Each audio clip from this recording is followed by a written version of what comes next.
Hello everyone, it's Mxiety, mental health talk show host and Twitch partner here for Streamloots and Mental Health. We are here going to talk about a tweet we made a few weeks ago asking, hey, what's your biggest challenge mentally as a creator?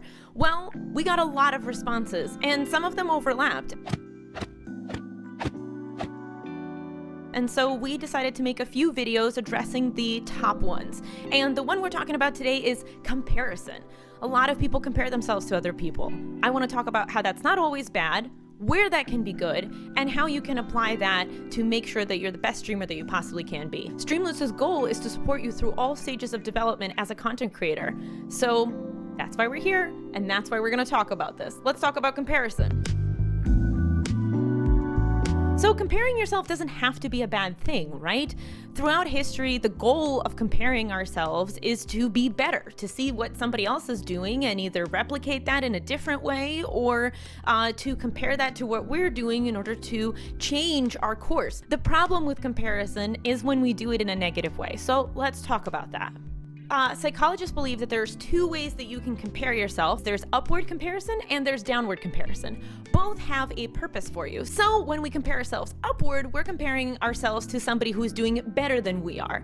The goal there is to get inspiration and to learn what somebody else is doing and see how can this be applied to what I'm doing? How can I be smarter about my strategy, about my streaming? How can I see what so-and-so is creating and maybe create something not similar to that, but how are they making it? Kind of analyze it and figure out what can be applied to your own experience to better your product. How can we take what somebody has already figured out and apply that to what we're doing? So for example, I am a talk show host. I love listening to podcasts and figuring out how is this talk show host asking questions? How did they get this person to say this thing about themselves? So I tune in, take notes, analyze why they're saying what they're saying, what prompts are they using? Did somebody mention a story about their life in passing and then suddenly the talk show host is pivoting the conversation of the show towards that thing? So that's how I've learned. I've watched somebody else who I think is doing a great job doing what they're doing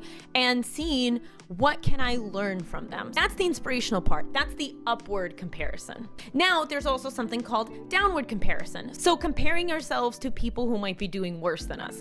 On the surface, this looks like, hey, my numbers aren't really high, but at least I'm not doing as bad as this person who's been streaming for X amount of time and their numbers are this, right? Something like that. The problem with that is it implies that if somebody is doing X, then they're doing worse than you. So if you ever get to that point in your career too, maybe your numbers dip, maybe less people watch, maybe less people talk. If you ever get to that point, it's a reason to beat yourself up. See, I thought I was better than so-and-so, but now they're doing better than me. Or I thought I was better than so-and-so, but now I'm doing just as bad as them. So downward comparison doesn't really serve us as well unless you start downwardly comparing yourself to help boost other people up. When we think of things communally and think about, hey, so-and-so is playing the same game that I'm playing or talking about the same things that I'm talking about.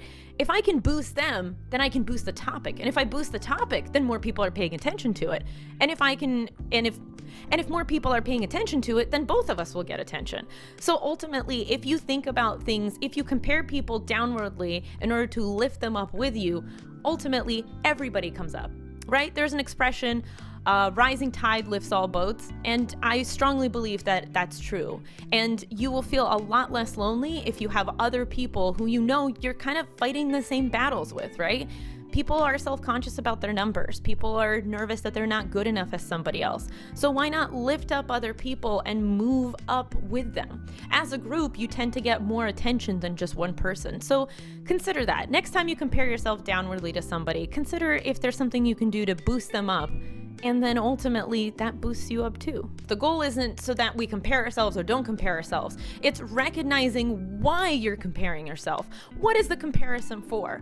Are you doing so to kind of give yourself a reason to beat yourself up? Sometimes we're comparing ourselves because we're already feeling down and it's an easy way to push ourselves down. Well, I'm not good enough as so-and-so, I should give up. And that's a really, really, really mean thing to say to yourself.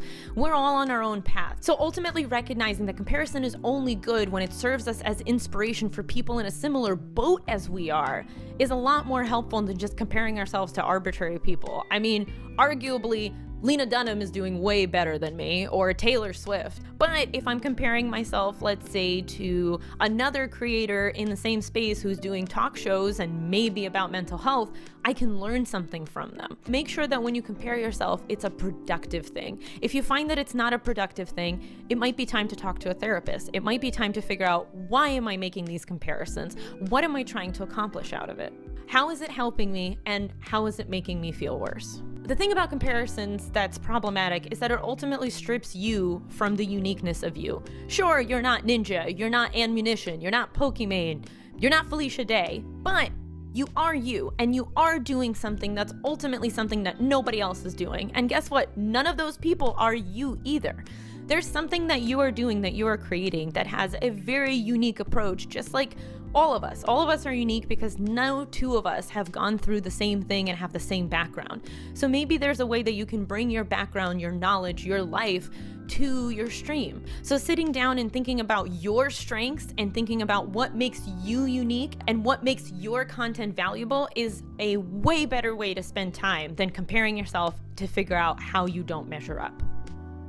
So what can you do now? You've figured out that you're comparing yourself and it's not in the best way, and maybe therapy is not super accessible to you, although definitely I recommend trying it if you do have access to it.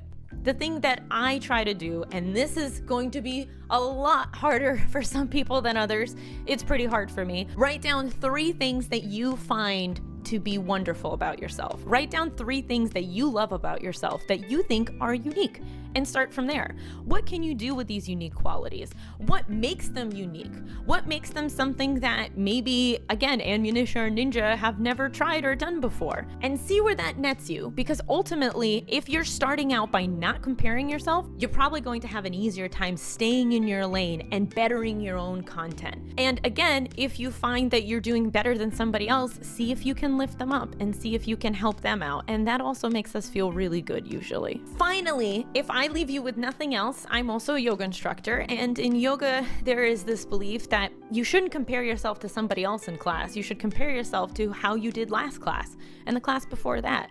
Chances are with every class you get a little bit more flexible and a little bit closer to touching your toes. So comparison kind of should work the same way. Are you comparing yourself to somebody who's been on the platform for 5 years? Or should you be comparing yourself to your own past? How was your stream a month ago? How was your stream a year ago? How was your stream last quarter? It's not even about maybe you have more viewers, maybe you have more chatters, but more about what is the kind of life experience that you have gotten from this? What is the kind of maybe community management skills that you've gotten from this? Have you achieved something that you definitely didn't have before? Well, the answer is always inherently yes. As we try new things, we learn new things. So if you compare yourself to your past self, you're always going to be emotionally richer for the experience, and you're also going to feel a lot less alone. And you're also going to feel a bit more accomplished, knowing that, hey, I did something that a month ago I couldn't do at all. I did something that a year ago I couldn't even fathom doing. I remember when I pressed go live the first time, I remember how nervous and stressed I was and what that experience was like. And I bet that Mxiety from 3 years ago when she started streaming would be very, very grateful to Mxiety and where she is now. And sometimes having that kind of perspective is the best thing to set you back on course. Streamloots is here to help you through all parts of your journey as a content creator. And I realize that comparing yourself is a huge, huge piece of just being in this industry. There are so many people doing exactly similar things to what you're doing. So it can feel like you're all alone in a crowd of people.